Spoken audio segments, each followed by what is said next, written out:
Hey guys, what's up? So today I want to talk about damage calculation.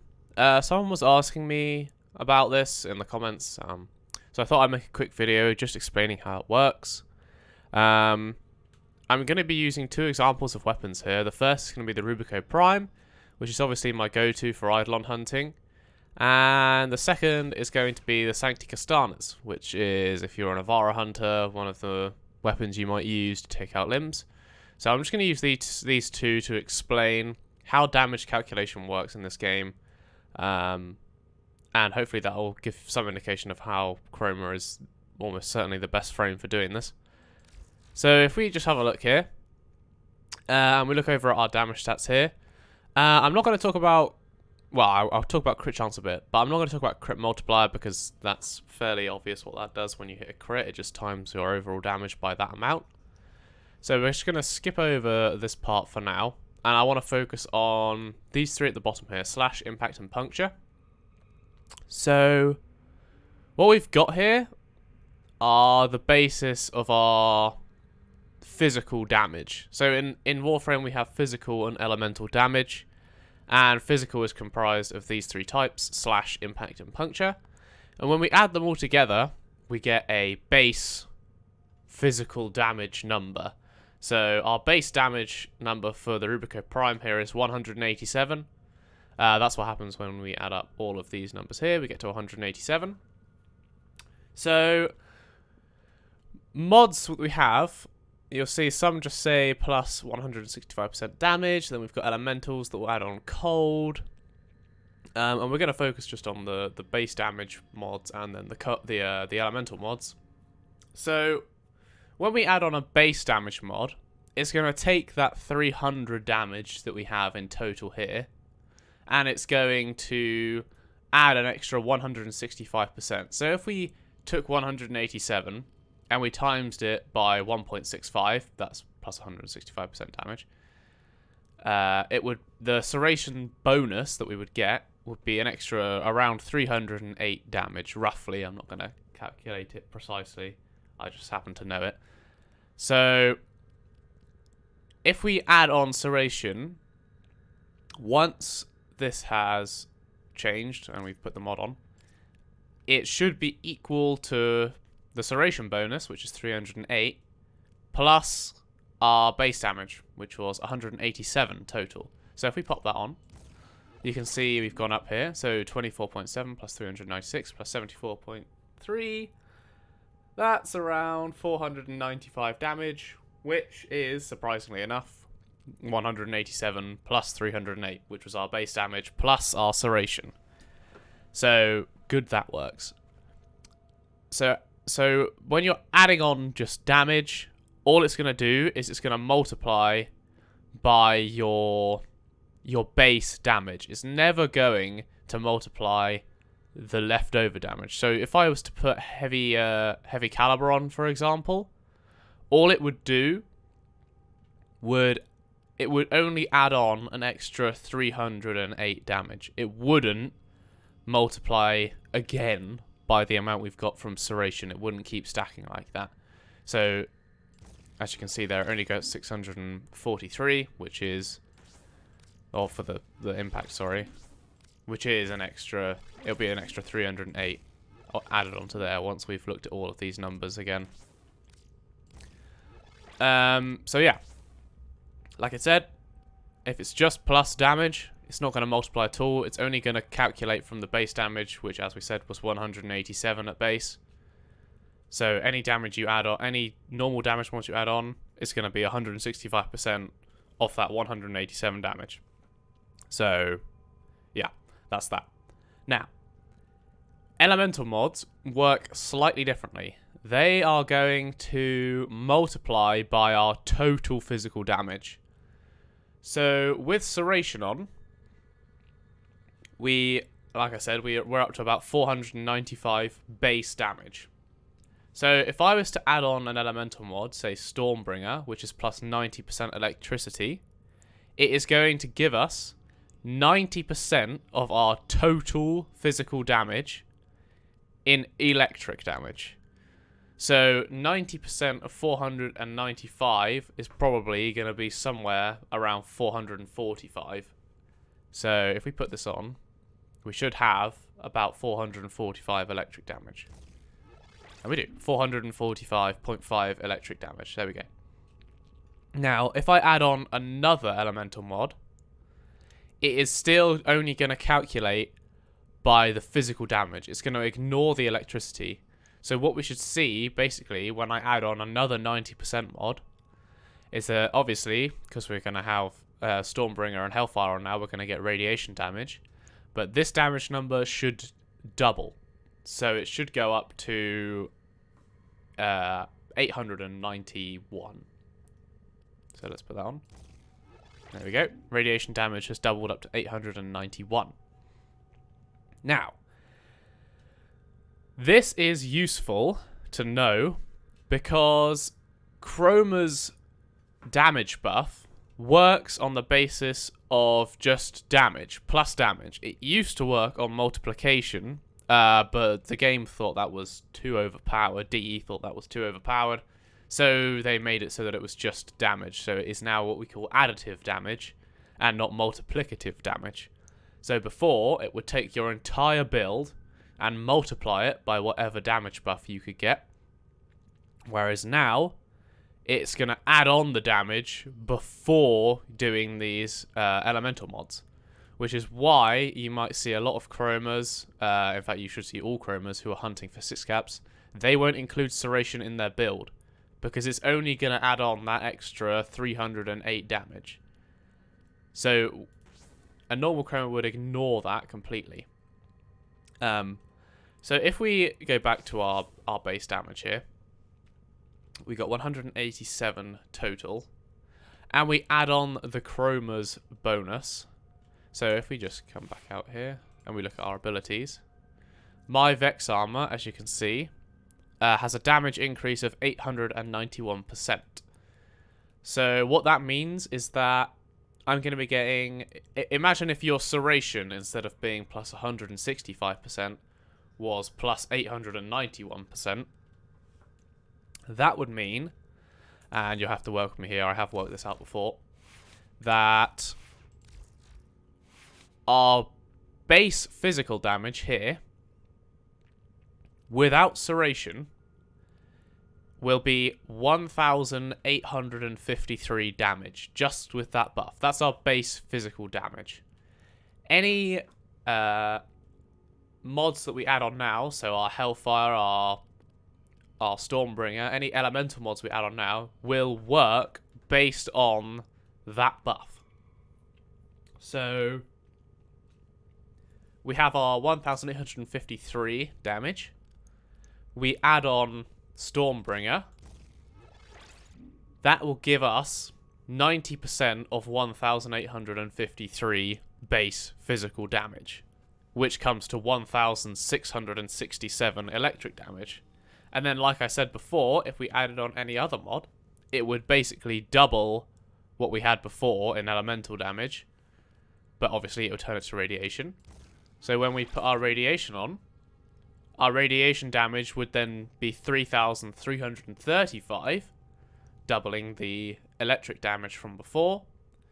And then what you might see a lot of players doing, and with good reason, is instead of using Serration, which gives us just our plus 165% damage, they'd use primed cryo rounds.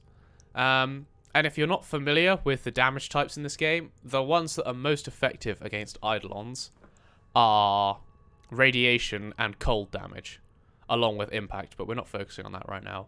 Radiation and cold are going to be the biggest impact dealers, or biggest damage dealers, sorry. So if we were to add this on, and on top of that chroma buff, that would be an extra 3,057 cold damage.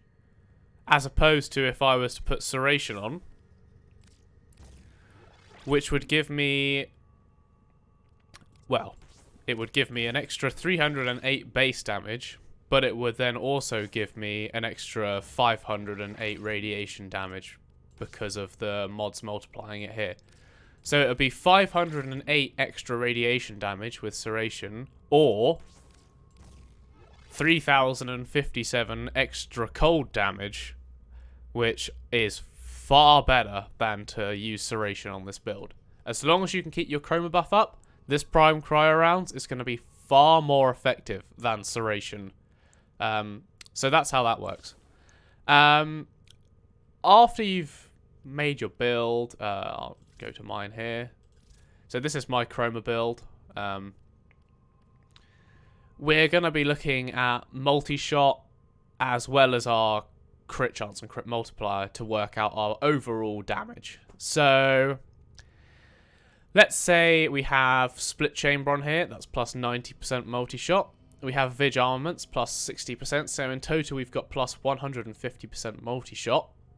And then on my Riven here, I've got plus 62% multi-shot. So that in total is 210% multi-shot, which means I'm guaranteed to fire 3 shots every time I shoot, with a 10% chance roughly of shooting a 4th shot. Now, that's worked out just because it's not like a multiplier. I'm not timesing it by 2.1, I'm adding multi-shot, so I add 2.1 shots on here. What I've also got on is Vig armaments mods on my Sentinel, my weapon down here. So I've got on all of them here. And that's just going to increase our set bonus. So we have a 20% chance on this to enhance critical hits from primary weapons. Now, an enhanced hit is... it works on the basis that it's going to add... so let's say we get a yellow crit. It's going to multiply our overall damage by 6.6 times. If we get an orange crit, which is any shot that lands above 100%. So any chance over 100% you have is whatever chance you have to hit an orange crit. So on this build, for example, at base, I only have a 30.9% chance to hit an orange crit. Obviously, when I get a Harrow buff in game, that's going to boost it up to 180%. And I also have a 20% chance to shift that yellow crit to an orange crit, or that orange crit to a red crit. Now, an orange crit is basically, I think it might be -1 plus 10. So for this, it would be 15.6 times.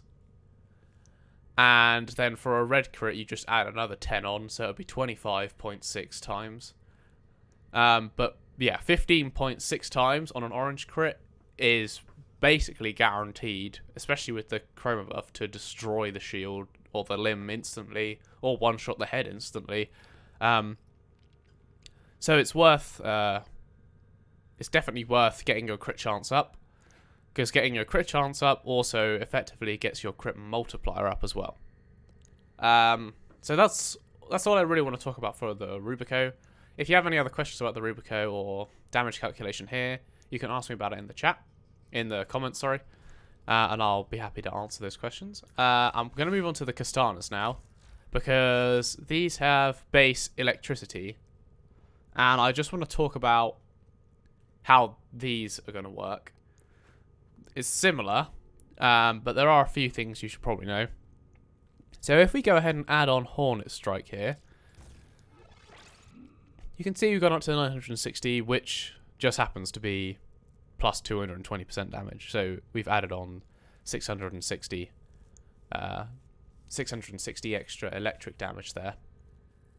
Now if I go to Convulsion and I add this on, it's just going to add on 90% of the electricity we've got on top. So should go up to 570. Yep. Now if I add on Hornet Strike and Convulsion, what it's going to do is it is going to always multiply by this number on the right. So this electricity is effectively our physical damage as well. So if we put this on, as you can see, it goes to 1,824, which just so happens to be an added... Well, yeah, it's an added 90%.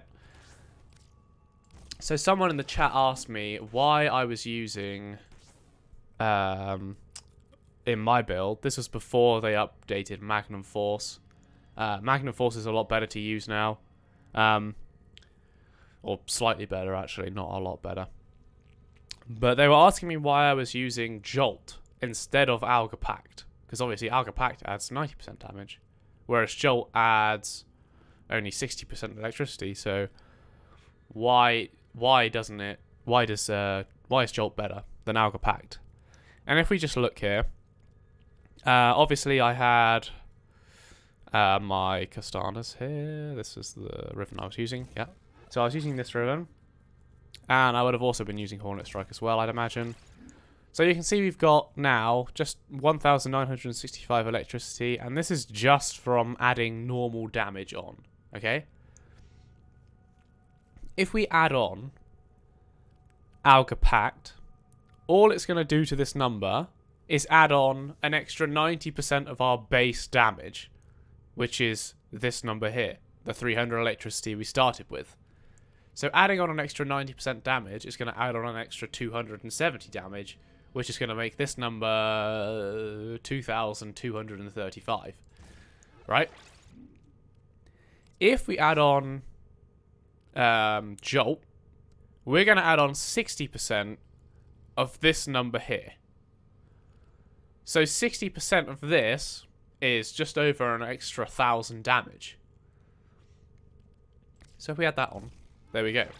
3,144. Because it takes the whole of the right-hand side number and multiplies it by that 60%. Which is why it's way better to use Jolt on this build than it would have been to use Alga Pact. In fact, if we just test here, let's take Jolt off. We put on Magnum Force.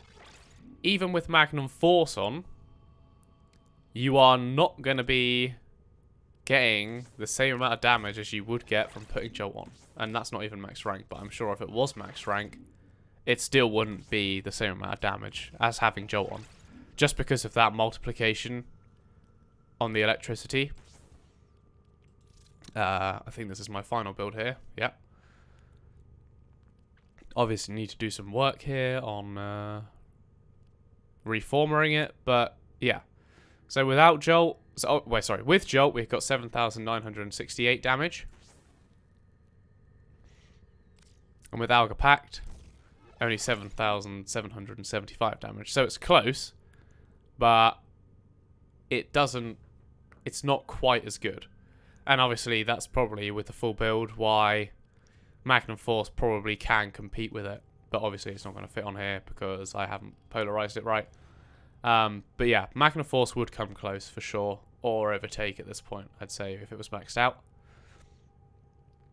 But yeah, that is why Jolt is better than Alga Pact on this build, because it multiplies the whole number rather than just the 300 base damage that we have to start with. So yeah, I think that's really all I've got to say on this. If anyone has any other questions about it, or yeah, you want to see anything else damage related, any other weapons you want to see, do let me know. I'll try to get back to you as soon as possible. But otherwise, I think that's all I've got to say about it, guys. Thanks for watching, and I will see you in the next one.